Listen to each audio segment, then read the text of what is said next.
कथेच्या सुरुवातीला आपण एक व्हाईट कपडे घातलेली मुलगी बघतो, जी एका लाईट शॉपच्या बाहेर उभी असते. ती शॉपच्या आत डोकावत असते, पण ती आत जात नाही. आपण लक्षात घेतो की त्या शॉपशिवाय सगळीकडे खूप गडद अंधार असतो. त्यामुळं ती मुलगी अंधाऱ्या गल्लीकडे निघून जाते. त्यानंतर आपण एका बसमध्ये ह्युनमिन नावाच्या माणसाला बघतो, जो आपल्या कामावरून परत येत असतो. तेव्हा तो बसमधून खाली उतरतो. तेव्हा त्याच्यासमोर बस स्टॉपजवळ एका बेंचवर तीच मुलगी बसलेली असते, जी आधी लाईट शॉपजवळ दिसली होती. तिचं नाव जिओंग असतं. ती बरीच क्रिपी आणि चिंतित आणि खूप विचित्र दिसत असते. पण ह्युनमिन तिच्याशी काही बोलत नाही आणि आपल्या घरी निघून जातो. दुसऱ्या दिवशी जेव्हा तो कामावरून परत येतो, तेव्हा पुन्हा तीच जिओंग बेंचवर बसलेली असते आणि आज तिच्यासोबत एक सुटकेसही असतो. पण आजही ह्युनमिन तिला दुर्लक्ष करून पुढे निघतो. त्याचवेळी जिओंग बेंचवर आपल्या बोटांनी टॅप टॅप करते. पण विचित्र गोष्ट म्हणजे ती बोटांनी इतक्या जोराचा आवाज कसा काढते? आपल्या स्किनने तसं करणं खूप अवघड आहे, पण तरीही ती आवाज करत असते. ह्युनमिन हे पाहून पुढे निघून जातो. तिसऱ्या दिवशीही तीच गोष्ट घडते. जिओंग पुन्हा बेंचवर बसलेली असते. यावेळी मात्र ह्युनमिन स्वतःला थांबू शकत नाही. तो जिओंगला विचारतो की इथे बेंचवर ती का बसलेली आहे. त्याबरोबरच तो तिला सांगतो की ज्या बसने तो आला ती शेवटची बस होती आणि आजूबाजूला कुठेही टॅक्सी मिळत नव्हती. ह्युनमिनने आपला फोन जिओंगला देण्याचा प्रयत्न केला, जेणेकरून ती कॉल करून कॅब बुक करू शकेल किंवा तिच्या घरच्यांपैकी कोणाला तरी तिथे बोलावू शकेल. याच दरम्यान ह्युनमिन हेही लक्षात घेतो की त्याचा फोन तुटला आहे. त्याची स्क्रीन तुटली आहे, पण फोन चालू होता. हे पाहून तो खूप आश्चर्यचकित होतो, कारण त्याला वाटेत याबद्दल काही कळलं नाही. तरी सुद्धा जिओंगने काही खास प्रतिसाद न देता ह्युनमिनला फक्त एवढे विचारले की तू मला ओळखतोस का. हे ऐकून ह्युनमिनला काहीच कळत नाही की याचे उत्तर काय द्यावे, म्हणून तो शांतपणे तिकडून निघून जातो. दुसऱ्या दिवशी जेव्हा ह्युनमिन परत कामावरून घरी येत असतो, तेव्हा जोरदार पाऊस पडत असतो आणि आजही जिओंग त्या जोरदार पावसात त्याच जागेवर बसलेली असते, कोणाची तरी वाट बघत. हे पाहून ह्युनमिन पटकन आपल्या छत्रीतून तिला झाकतो आणि सांगतो की त्याचं घर जवळच आहे, तर ही छत्री ती ठेवू शकते आणि तो स्वतः पळत घरी जाईल. पण यावेळीही जिओंग त्याला तोच जुना प्रश्न विचारते, तू मला ओळखतोस का. आणि यावेळी ह्युनमिन हो म्हणतो. तो तिला हेही आठवण करून देण्याचा प्रयत्न करतो की त्यानेच काल तिच्याशी बोललं होतं. ह्युनमिनला हे सगळं खूप विचित्र वाटत असतं. तिथेच जिओंग त्याला अजून एक प्रश्न विचारते, तू मला उद्या इथे भेटशील का. ह्युनमिनला काहीच समजत नसतं, म्हणून तो तिला फक्त छत्री देऊ पाहतो. त्यावेळी जिओंग त्याला सांगते की ती त्याच्यासोबत त्याच्या घरी जाऊ शकते का, कारण ती म्हणते की ती उद्या इथे भेटू शकणार नाही आणि तिच्याजवळ आज रात्रीपर्यंतचाच वेळ आहे. आता ह्युनमिनला थोडं ऑकवर्ड वाटत होतं, पण शेवटी तो मान्य करतो आणि दोघं मिळून एका अपार्टमेंटच्या 8व्या मजल्यावर जातात. रूममध्ये गेल्यावर जेव्हा ह्युनमिन लाईट्स ऑन करायला जातो, तेव्हा अचानक जिओंग त्याला तसं करू नकोस असं म्हणते. ही गोष्ट खूप अजीब होती. खरं तर जिओंग जेव्हा घरात प्रवेश करते, तेव्हा अचानक घराचं दार आपोआप बंद होतं. ते खूपच खतरनाक वाटत असतं. असं वाटत होतं जणू ह्युनमिनने कोणत्या तरी स्पिरिटला इन्व्हाइट केला आहे.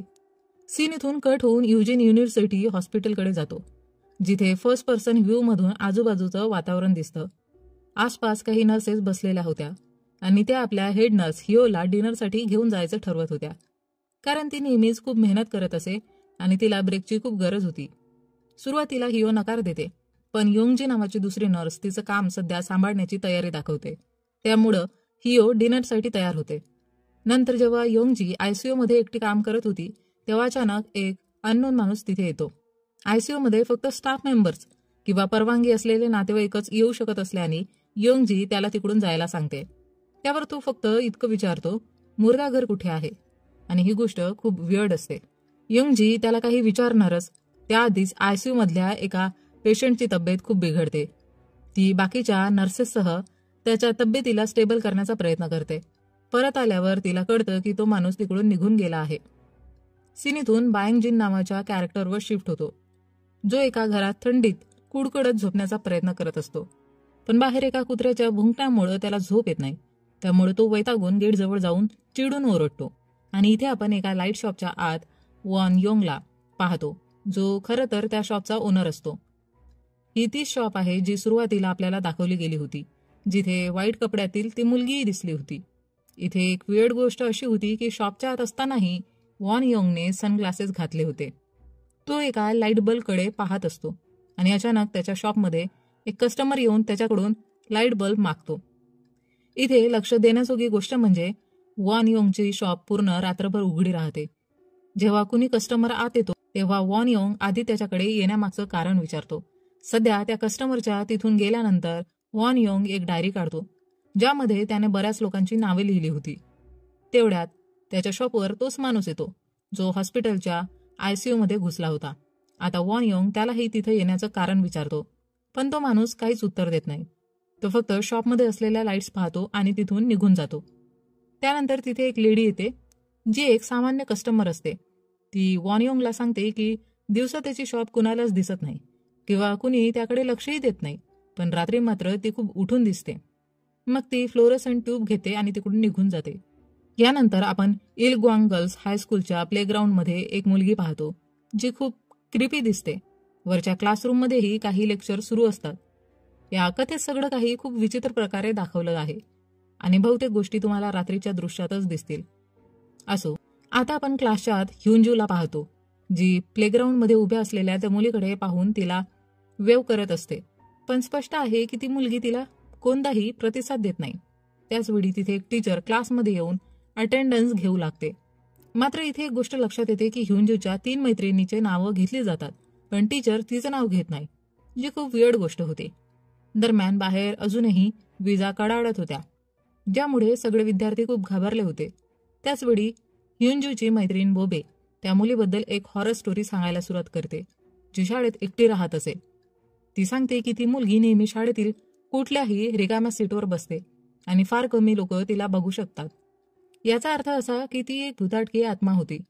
ह्युनजू देखील हे सगळं लक्षपूर्वक ऐकत होती, पण आश्चर्याची गोष्ट म्हणजे की तिच्याशी कोणीही बोलत नव्हतं. ती फक्त सगळ्यांचं ऐकत होती. आता शाळा सुटल्यानंतर ह्युनजू, बोबे आणि तिच्या इतर 2 मैत्रिणी घरी जात असतात.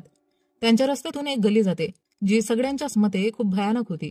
असं मानलं जातं की तिथे कोणीही रात्री जात नाही आणि तिथे नेहमी कोणीतरी राहतं. प्रत्येकाला तिथे काहीतरी आवाज ऐकू येतो. ह्युनजूला मात्र तिच्या आईसाठी काही सामान आणण्यासाठी त्या गल्लीतून जावं लागत होतं. त्यामुळे बोबे आणि इतर मैत्रिणी पुढे निघून जातात, पण त्यांना ह्युनजूबद्दल लक्षातही येत नाही. आता घाबरत घाबरत ह्युनजू त्या गल्लीत एकटीच जायला लागते. दरम्यान लाईट शॉपमध्ये आपण पाहतो की बायंग जिन तिथे पोहोचतो. तो त्या कुत्र्याच्या आवाजामुळे त्रस्त होऊन तिथे आला होता. त्याला खूप थंडी जाणवत होती आणि तो रागाने त्या कुत्र्याला शोधण्यासाठी बाहेर पडतो. आता लाईट शॉपमध्ये लावलेले बल्ब पाहून तो एका बल्बला स्पर्श करण्याचा प्रयत्न करतो, ज्यावर असं दिसत होतं की आईस क्रिस्टल जमा होत होते. त्याचवेळी वॉन योंग जो असतो त्याचे चष्मे देखील जमा होऊ लागतात आणि तो बदललेला दिसत होता. तो बायंग जिनला असं करण्यापासून रोखतो. त्यानंतर तो तिकडून निघून जातो आणि सांगतो की त्याला कस्टमर सोबत व्यवहार करायला येत नाही. त्याच्या तिथून जाण्यानंतर वॉन योंग एक बल्ब पाहत काही विचार करत असतो. आपण हे देखील नोटीस करू शकतो की तिथे विविध प्रकारचे बल्ब ठेवले होते. काही बल्ब खूप जाड होते, काही बारीक होते आणि अगदी विचित्र होते. काहींची लाईट खूप कमी होती आणि काही बल्बची लाईट फ्लिकर टाईप करत होती. हायवॉन नावाची एक महिला तिथे येते, जी पूर्णपणे ओलसर झालेली असते. तिचे केस ओले असतात. ती देखील एक बल्बला टच करण्याचा प्रयत्न करते, पण वॉन योंग आपला चष्मा स्पर्श करतो आणि हायवॉनला तिकडून निघून जाण्यास सांगतो. पुढच्या क्षणी हायवॉन तिकडून निघून जाते. ह्युनजूला असं वाटत होतं की त्या गल्लीत तिचा कोणीतरी पाठलाग करत आहे आणि ती धावत धावत लाईट शॉपमध्ये येते. वॉन योंग ह्युनजूला चांगला ओळखत होता आणि ह्युनजू एक बल्ब खरेदी करण्यासाठी तिथे आली होती. वॉन योंग तिला एक येलो रंगाच्या रॅपरमध्ये असलेली बटर फ्लेवर टॉफी देतो. ह्युनजू वॉन योंगला सांगते तो तिला नेहमी टॉफीचं रॅपर उघडून का देतो. यावर तो म्हणतो की ती एक लहान मुलगी आहे. स्पष्टपणे वॉन योंगसाठी ती लहान मुलगी होती. त्यावर ती त्याला विचारते की त्याला तिच्यात लहान मुलगी का दिसते. तर तो सांगतो की त्यालाही एक लहान मुलगी होती. ह्युनजूला बघून त्याला तिची आठवण येते. आणखी एक इंटरेस्टिंग गोष्ट म्हणजे तिने गळ्यात एक लॉकेट घातलं होतं आणि ते एक लहान मुलांचं लॉकेट होतं आणि म्हणूनच तो तिला लहान मुलगी मानत असे. परंतु ह्युनजूच्या बोलण्यावरून आपल्याला कळतं की ते लॉकेट तिच्या वडिलांनी दुसऱ्या शहरात कामाला जाण्यापूर्वी तिला दिलं होतं आणि ते त्यांच्या शेवटच्या आठवणीत म्हणून ह्युंजूने तिच्याकडे ठेवलं होतं, कारण त्या वेळानंतर तिचे वडील कधी परतलेच नाही. ह्युंजूने नेहमीप्रमाणे टॉफीच्या रॅपरची बटरफ्लाय तयार केली आणि ती वॉन योंगला दिली, जी वॉन योंग सध्या आपल्याजवळ ठेवतो. त्यावर ह्युंजू त्याच्या वयाबद्दल विचारते आणि वॉन योंग फक्त इतकंच सांगतो की तो खूप मोठा आहे आणि तो इतका मोठा आहे की त्याला एक छोटी मुलगी असू शकते. तर आपण टेबलवर पडलेल्या एका मिररला पाहतो, ज्यात वॉन योंग खूप जास्त वयोवृद्ध दिसत होता, पण इतर सर्वांना तो तरुणच दिसतो, जे त्याला एक रहस्यमय व्यक्तिमत्व बनवते. यासोबतच तो खूप विचित्र हालचाली देखील करत असतो. ह्युंजू वॉन योंगला सांगते की त्या गल्लीत काहीतरी विचित्र घडत आहे. तिला असं वाटत होतं की कोणीतरी तिच्या मागे येत आहे. तिने एका कोपऱ्यात कोणीतरी पाहिलं होतं आणि हे ऐकून वॉन योंग अचानक गंभीर होतो आणि ह्युंजूला सांगतो की तिच्याकडे एक खास गिफ्ट आहे, ज्यामुळं ती स्ट्रेंजर लोकांना बघू शकते आणि हे लोक सामान्य लोकांसारखेच दिसतात, पण जर तुम्ही नीट बघितलं तर तुम्ही त्यांना ओळखू शकता. जर तुम्ही त्यांना खूप जवळून पाहिलं तर ते ओळखता येतील. वॉन योंग देखील त्यांना पाहू शकतो. त्यानंतर वॉन योंग ह्युंजूला सुचवतो, जर ती स्ट्रेंजर लोकांना परत भेटली तर तिने असं बिहेव करायचं की तिने त्यांना पाहिलंच नाही आणि फक्त त्यांच्यापासून काहीतरी कारण सांगून निघून जावं, कारण ते स्ट्रेंजर लोक खूप डेंजरस असतात. वॉन योंग ह्युंजूला एक लाईट देखील देतो, ज्याचा ती ये जा करताना वापर करू शकते आणि ती हाताने चार्ज होऊन पुन्हा जळू शकते. आता ह्युंजू ती आनंदाने घेऊन तिकडून निघून जाते, पण आपल्याला लक्षात येतं की ह्युंजूच्या हातात बल्ब होता, पण आपण कधीही वॉन योंगला तिला बल्ब देताना किंवा त्याला रॅपरमध्ये ठेवताना पाहिलं नव्हतं. जसं की सुरुवातीलाच त्याने एका लेडी आणि एका पुरुषाला बल्ब आणि ट्यूबलाईट रॅपरमध्ये पॅक करून दिला होता, पण इथे त्याने ह्युंजूला कधीही असं काही केलं नाही. कदाचित हे ऑफस्क्रीन झालं असेल, जे पुढील एपिसोडमध्ये दाखवलं जाऊ शकतं, पण सध्या हे खूप विचित्र होतं की तिच्या हातात बल्ब कसा अचानक आला. तरीही ह्युंजू त्या लाईटसह आनंदाने तिकडून निघून जाते आणि तिच्या निघून गेल्यानंतर वॉन योंग ह्युंजूने बनवलेली बटरफ्लाय एका बॉक्समध्ये ठेवतो, ज्यात आधीच बरेच रॅपर्स ठेवले होते. म्हणजे हे फर्स्ट टाइम नव्हतं की ह्युंजू तिथे आली. दरम्यान आपण ह्युनमिन आणि जियोंगला ह्युनमिनच्या अपार्टमेंटमध्ये पाहतो, म्हणजे 8th फ्लोअरवर, जिथे ह्युनमिनच्या नजरेत जियोंगच्या अंगठ्यांची नखे पडतात आणि तो खूप घाबरतो, कारण जियोंगच्या नखांच्या टीप त्यांच्या अंगठ्याच्या समोर होत्या, जे खूपच भयानक होतं. म्हणजे जियोंग एक स्ट्रेंजर होती, ज्याबद्दल वॉन योंगने सुरुवातीला सांगितलं होतं. आणखी एक इंटरेस्टिंग गोष्ट म्हणजे जियोंग बेंचवर बसून आपल्या फिंगर्सला टॅप करत होती, ज्यामुळं खूप जोरात आवाज येत होता आणि त्याचं हेच कारण होतं की तिच्या नखांची दिशा उलटी होती आणि ज्यामुळं हे असं सगळं घडलं आणि हे आपल्याला पुढील एपिसोड्समध्ये देखील कळेल. खरं तर जियोंग आपली सुटकेस उघडते, ज्यामध्ये तिने अनेक प्रकारचे टूल्स ठेवलेले असतात. ते घेऊन ती ह्युनमिनकडे जाण्यास सुरुवात करते. त्यानंतर सीन थेट ह्युंजूवर येतो, जी आपल्या अपार्टमेंटमध्ये आली असते. ह्युंजू त्याच फ्लोअरवर राहत असते. ह्युंजू आपल्या रूमकडे जात असते तेव्हा ती जियोंगला तिचा सुटकेस ओढत नेताना पाहते. ह्युंजू तिला गुड इव्हनिंग म्हणते, ज्यामुळे जियोंगला समजते की ह्युंजूने तिला पाहिले आहे. हे ऐकून जियोंगच्या चेहऱ्यावर एक विचित्र हास्य उमटते. त्यावेळी आपण सुटकेच्या बाहेर रक्त गळत असल्याचं पाहतो, ज्याचा स्पष्ट अर्थ होता की जियोंगने ह्युनमिनसोबत काहीतरी वाईट केले आहे आणि त्याला सुटकेसमध्ये भरून नेत आहे. या प्रसंगासोबतच पहिला एपिसोड इथे संपतो. दुसऱ्या एपिसोडच्या सुरुवातीला आपण सुनहे नावाच्या एका स्त्रीला पाहतो, जी एक स्क्रिप्ट रायटर असते. सध्या ती शांत ठिकाणी राहण्यासाठी घर शोधत असते. ती इंडिपेंडंट हाऊस शोधत असते, जिथे गोंगाट नसेल, शांत नेबरहूड असेल आणि फ्लॅट अजिबातच नको असतो. एका एजंटने तिला एक घर दाखवलं, जिथे खूप शांतता असते. अगदी त्या घराच्या आजूबाजूला कुणीही राहत नसतं. त्या घराचा एक रूम असतो, ज्याबद्दल लँडलॉर्डने सांगितलेले असते की तो रूम उघडायचा नाही, कारण त्यातील कन्स्ट्रक्शनचे काम पूर्ण झालेले नाही. त्यामुळे त्या घराचे भाडेही खूप कमी असते. सुनहेला हे थोडं विचित्र वाटलं तरी तिने ते घर घेऊन टाकलं असतं. तिने त्या घरातील सामान नीट लावलं असतं, साफसफाई केली आणि आपल्या सोयीप्रमाणे सगळे व्यवस्थित केलं. पण जेव्हा ती घरात आरसा लावत असते तेव्हा अचानक तिच्या बोटाला लागते त्यावेळी तिचं लक्ष त्या दरवाजाकडे जातं ज्याला लँडलॉर्डने उघडण्यास मनाई केली होती. हे पाहून सुनहेला थोडं विचित्र वाटतं. त्यामुळं तिने त्या दरवाजावर पडदा लावून टाकला जेणेकरून तिचं लक्ष तिकडे जाऊ नये. थोड्या वेळाने आपण जी-हुंग नावाच्या एका विद्यार्थ्याला पाहतो जो एका अंधाऱ्या गल्लीतून जात असतो. त्याला खूप भीती वाटत असते. त्यामुळं तो मोठ्याने गाणे म्हणत पुढे जाऊ लागतो. पण त्याला जाणवतं की कुणीतरी त्याच्या मागे आहे. त्यामुळं त्याची भीती अधिक वाढते आणि तो अधिक जोरात गाणं म्हणत पळत पुढे जातो. त्याचवेळी तो सुनहेच्या घराजवळून जातो जिथे सुनहे तिचं स्क्रिप्टिंगचं काम करत असते. मात्र जी-हुंगच्या मोठ्या गाण्यामुळं तिला डिस्टर्ब होतं आणि तिला त्या एजंटवर खूप राग येतो. कारण त्याने तिला सांगितलं होतं की ती जागा खूप शांत आहे आणि तिथे आपलं काम कोणत्याही त्राशाशिवाय ती करू शकते. पण तसं होत नव्हतं. बरं, तिथेच जी-हुंग धावत धावत त्या लाईट शॉपकडे पोहोचतो. पण तो आज जात नाही आणि पुढे चालत राहतो. दरम्यान सुन हे काम करताना झोपून जाते तेव्हा अचानक तिच्या घराची लाईट जाते. हे जरी फार मोठं प्रकरण नसलं तरी त्यावेळी आपण तिच्या घराबाहेर एक भयानक सावली पाहतो जी सुनहेकडे खूप लक्षपूर्वक पाहत असते. अचानक तिच्या घरातल्या बल्बचे फिलामेंट्स तुटतात. दुसऱ्या दिवशी आपण पुन्हा जी-हुंगला पाहतो जो त्याच गल्लीतून जाताना अधिकच घाबरलेला असतो आणि पुन्हा तो तेच गाणं गात तिकडून पुढे जातो.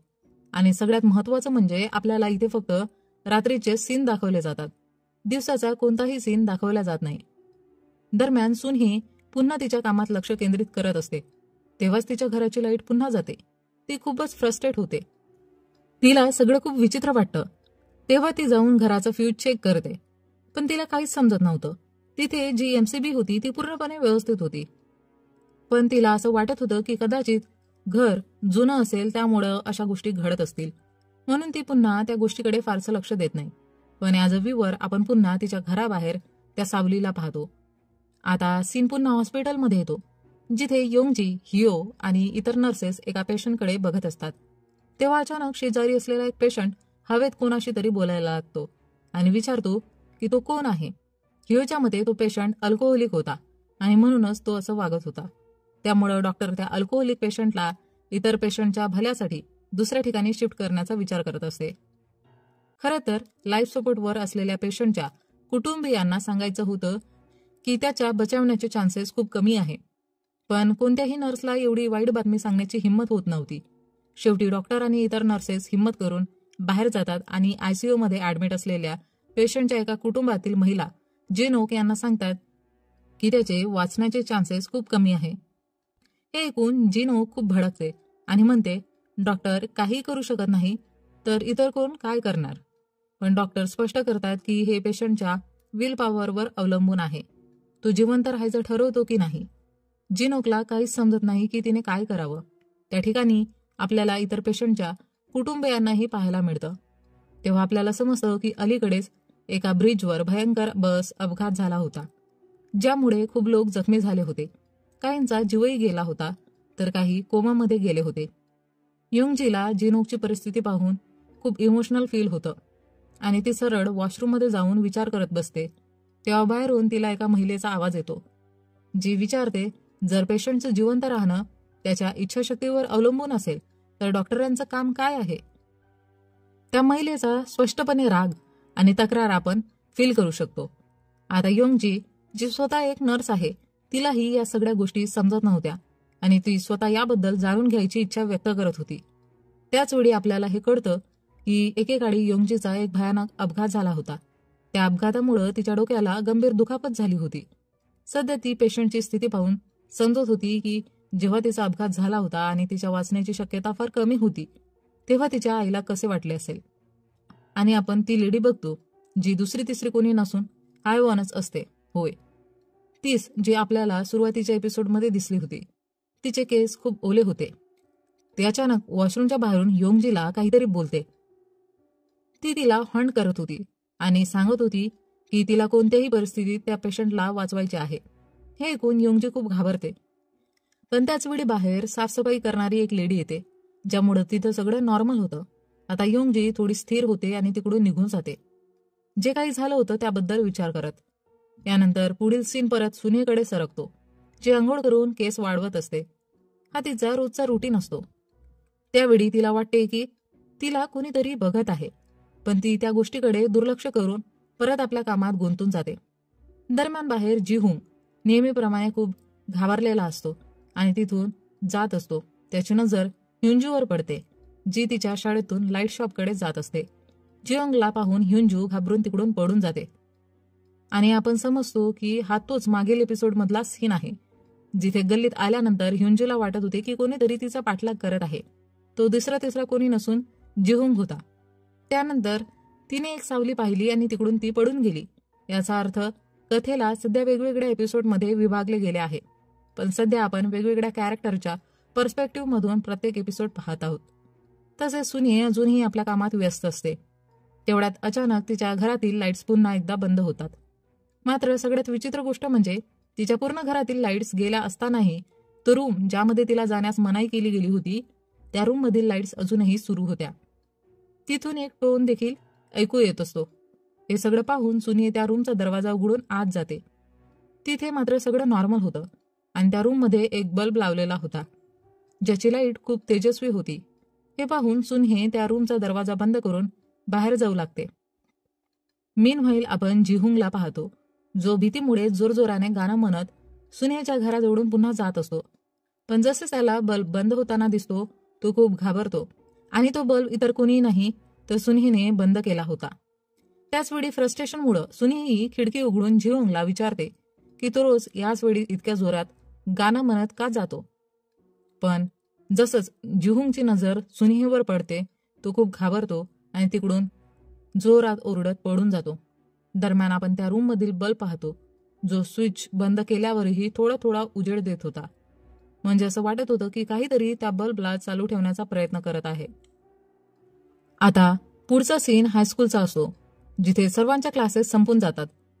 बोबे आणि तिच्या मैत्रिणी घरी जायला लागतात, पण त्याचवेळी त्यांची एक मैत्रीण उत्तमा क्लासमध्ये झोपून गेलेली असते. बोबे आणि बाकी सगळ्या मैत्रिणी तिला उठवण्याचा प्रयत्न करत नाही आणि त्या तिकडून निघून जातात. ह्युंजूला मात्र हे योग्य वाटत नाही, कारण तिला माहिती असतं की रात्री हायस्कूलवरून घरी जाणं किती धोकादायक आहे. त्यामुळं ती उत्तमाला उठवण्याचा प्रयत्न करते, पण उत्तमा उठून तिला एक नजर पाहते आणि बोलते की ती किती सुंदर आहे आणि एवढं बोलून ती परत झोपून जाते. उत्तमा फक्त 10 मिनिट झोपायचं आहे असं बोलून परत झोपते. हे ऐकून ह्युंजू देखील वैतागून तिकडून निघून जाते. ह्युंजू आज वॉनयोंगने दिलेली फ्लॅशलाईट घेऊन वॉनयोंगच्या लाईट शॉपकडे जाते, कारण तिला आजही एक नवीन बल्ब हवा असतो. पण त्याचवेळी अचानक ती एका भीतीदायक गल्लीमध्ये हायवॉनला भेटते, जी आज काहीशी विचित्र वागते. पावसामुळे ह्युंजू तिच्यासोबत छत्री शेअर करते, पण लवकरच हायवॉनच्या बोलण्यावरून ह्युंजूला कळतं की ते एक खरोखर स्ट्रेंजर व्यक्ती आहे, जसं वॉनयोंगने तिला सांगितलं होतं. त्यामुळं ह्युंजू थोडीशी घाबरते. अचानक हायवॉनचे केस वाढायला लागतात. तिचा आकार, नख आणि उंचीही वाढायला लागते, ज्यामुळं ह्युंजू खूप घाबरते. पण जसं वॉनयोंगने तिला सांगितलं होतं की काहीही संशयास्पद वाटल्यास तिला असं दाखवायचं की सर्व काही नॉर्मल आहे आणि तिकडून एखादं कारण देऊन पडून जायचं. ह्युंजूही तसंच करते आणि सांगते की तिची आई तिला बोलवत आहे. ती खूप घाबरलेली असते आणि त्या मोठ्या शरीराच्या रूपात हायवॉन तिचा पाठलाग करत असते. ह्युंजू चिडून चिल्लावत लाईट शॉपच्या बाहेर पोहोचते. तिच्या ओरडण्याचा आवाज ऐकून वॉनयोंग बाहेर येतो आणि सर्वप्रथम ह्युंजूला सांगतो की तिने तिकडून निघून आपल्या आईकडे जावं. हायवॉन वॉनयोंगकडे येऊ लागते, तेव्हा वॉनयोंग आपला चष्मा काढतो आणि हायवॉनला तिकडून निघून जायला सांगतो. अचानक हायवॉन परत त्या गल्लीमध्ये निघून जाते. हायवॉनचा आकारही आता नॉर्मल झालेला असतो, पण ही गोष्ट खूप विचित्र असते. त्यामुळं असं वाटतं की वॉनयोंग हा काहीतरी स्पेशल व्यक्ती असावा. त्याचवेळी स्कूलच्या आत उत्तमाची झोप उघडते, तर तिच्या शेजारी अजून एक मुलगी बसलेली असते, ज्याबद्दल बोबे आणि बाकीच्यांनी आधीच चर्चा केली होती की ती मुलगी कुठेही जाऊन बसते आणि खूप कमी लोकांनी तिला पाहिलं आहे. ती मुलगी उत्तमाला विचारते, मी तिला पाहिलं आहे, तूही पाहिलं आहेस का? असं वाटतं की त्या ह्युंजूबद्दल बोलत असाव्यात, कारण अजूनपर्यंत ह्युंजूसोबत क्लासमधल्या कोणत्याही व्यक्तीला बोलताना दाखवलं गेलं नाही. लोक तिच्याशी असं वागतात जसं ती अस्तित्वातच नाही. असंही होऊ शकतं की ह्युंजू एक स्वतः स्ट्रेंजर असेल आणि तिला याबद्दल मुळीच माहिती नसेल. सर्वात महत्त्वाची गोष्ट म्हणजे टीचरने अटेंडन्स घेताना तिच्या 3 मैत्रिणीची नावं घेतली, पण ह्युंजूचं नाव घेतलं नाही. दरम्यान सुनहे घरी झोपलेली असते, तेव्हा तिच्या सिलिंगमधून पावसाचं पाणी गळायला लागतं आणि तिची झोप उघडते. बाहेर जिहोंग त्याच गल्लीमध्ये असतो जिथे त्याची जियोंगशी भेट होते. जियोंग आपली सुटकेस घेऊन जात असते. ते दोघंही लाईट शॉपकडे जात असतात. त्यामुळं जिहोंग जियोंगला मदतीसाठी तिचा अम्ब्रेला शेअर करते. इकडे सुनहे आंघोळीसाठी जाते. आंघोळ करत असताना तिच्या डोक्यावरून एका बाईचे केस खाली येताना दिसतात. आंघोळ करून झाल्यावर ती खाली पाहते तर तिथे खूप सारे तुटलेले केस असतात. हे पाहून सुनहे खूप घाबरते आणि तिला समजतं की इथे ती एकटी नाही. त्याचवेळी तिच्या घराचा लाईट बंद होतो आणि जेव्हा ती चेक करण्यासाठी जाते तेव्हा तिच्या घराचं दार आपोआप बंद होतं. याच वेळेस जियोंग आणि जिहोंग तिच्या घराच्या बाहेरून जात असतात. जिहोंगच्या बोलण्यावरून कळतं की त्या दिवशी तो सुनहेला पाहून नाही तर तिच्या मागे उभे असलेल्या एका काळ्या सावलीला पाहून पडाला होता. म्हणजेच ती तिथे एकटी नव्हे तर 2 व्यक्ती होत्या. त्यातील एक हायवॉनची सावली होती. हे ऐकून जियोंगला काही खास रिॲक्शन येत नाही. तिच्या मते हायवॉन आणि सुनहे एकमेकांशी काहीतरी कारणाने जोडलेले आहेत आणि त्या दोघी एकत्र राहत असाव्यात. आता सुनहेला देखील घराच्या आत हायवॉन दिसायला लागते आणि आता तिला कळतं की तिच्या घराची लाईट वारंवार हायवॉनमुळे जात होती. ही एंटिटी जिचं नाव हायवॉन आहे त्याबद्दल तिला माहिती नव्हतं, पण ती तिला एंटिटी म्हणत होती. ही एंटिटी कायमच अंधारात तिच्यासोबत राहत होती. आपण पाहतो की हायवॉन जवळपास प्रत्येक क्षणी तिच्या घरात आणि तिच्यासोबत होती, ज्यामुळे ती खूप घाबरते आणि घराबाहेर जाण्याचा प्रयत्न करते. मात्र घराचं लॉक उघडत नाही आणि ती बाहेरही जाऊ शकत नाही. त्यामुळं ती हातोड्याच्या मदतीने घराच्या दरवाजाच्या काचेला फोडते, पण त्यानंतरही ती बाहेर पडू शकत नाही. तिच्या ओरडण्याचा आवाज जियोंग आणि जिहोंग दोघंही ऐकत असतात. जिहोंग खूप घाबरतो, पण जियोंग घराच्या आत जाण्याची इच्छा व्यक्त करते. हे पाहून जियोंग तिला थांबवण्याचा प्रयत्न करतो. त्याचवेळी जिहोंगचं लक्ष जियोंगच्या नखाकडे जातं आणि ते पाहून तो खूप घाबरतो. आपल्याला माहिती आहे की तो का घाबरला आहे, कारण जियोंगची नखं उलटी होती. पण जियोंग फक्त एवढंच म्हणते की जियोंग देखील तिच्यासारखाच आहे. जियोंग हे म्हणताच जियोंगचे पाय विचित्र पद्धतीने तुटतात. पण तरी सुद्धा तो घाबरत आणि धडपडत त्या गल्लीतून पडून जाण्याचा प्रयत्न करतो. मात्र तो कितीही गल्लीच्या बाहेर पडून जाण्याचा प्रयत्न करत असला तरी तो वारंवार सुनहेच्या घराच्या बाहेरच पोहोचत असतो. त्यामुळं तो आणखी जास्त घाबरतो. अखेरीस सुनेच्या घराबाहेर बसून मदतीसाठी रडायला लागतो. घराच्या आतून सुनेही मदतीसाठी ओरडत असते. या सगळ्यांकडे जियोंग लक्ष देत नाही. ती आपली सुटकेस उचलून थेट लाईट शॉपकडे जाते, जिथे वॉनयोंग तिला येण्याचं कारण विचारतो. पण जियोंगच्या मते वॉनयोंगला आधीच माहिती होतं की ती तिथे का आली आहे.